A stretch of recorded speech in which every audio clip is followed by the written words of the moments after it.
Hi, welcome to this lesson. You're learning chess with me, and today we're coming back on the stalemate.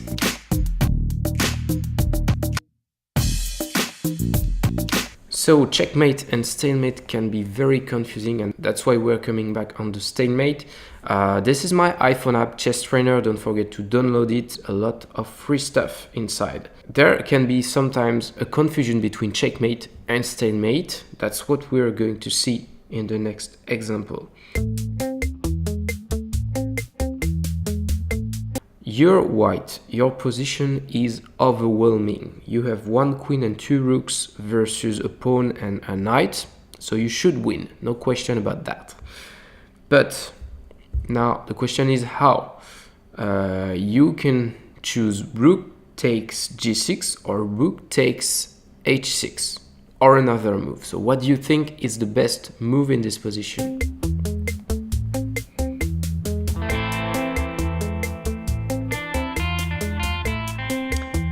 Of course, rook takes h6 is the right move because you deliver checkmate and you win the game.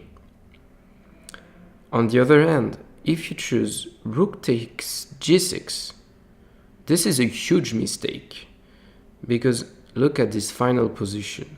The black king is not in check and all the squares around him are controlled either by the queen or by the rook. So the black king cannot move, no legal move.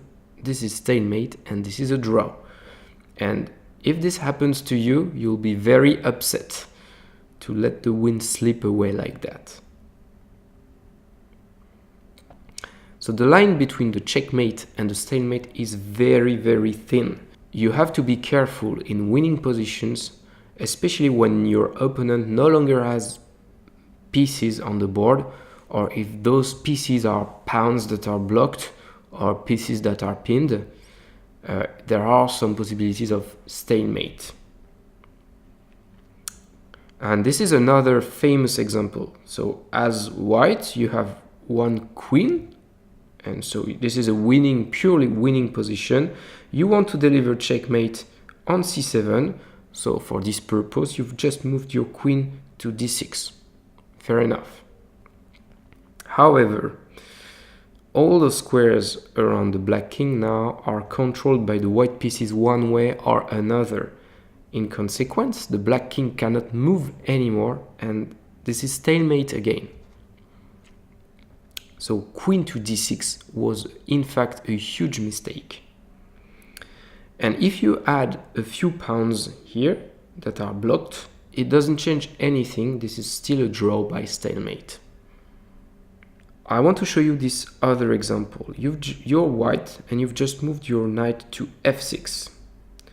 And now the only square that was available for the black king, here, g8, is controlled by the knight. And this is therefore another stalemate. However, it is not possible with two knights to force the checkmate against the lone king. So this was not really a mistake. It is more that the position here is not winning for white. There is just no way to win this. On the other hand, the previous move, queen to d6, was a huge mistake because white was indeed winning in this position.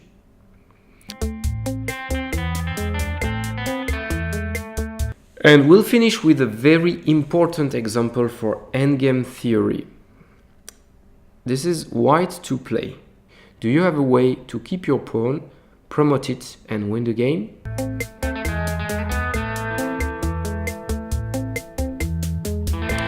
The answer is no. And we are going to look at it carefully.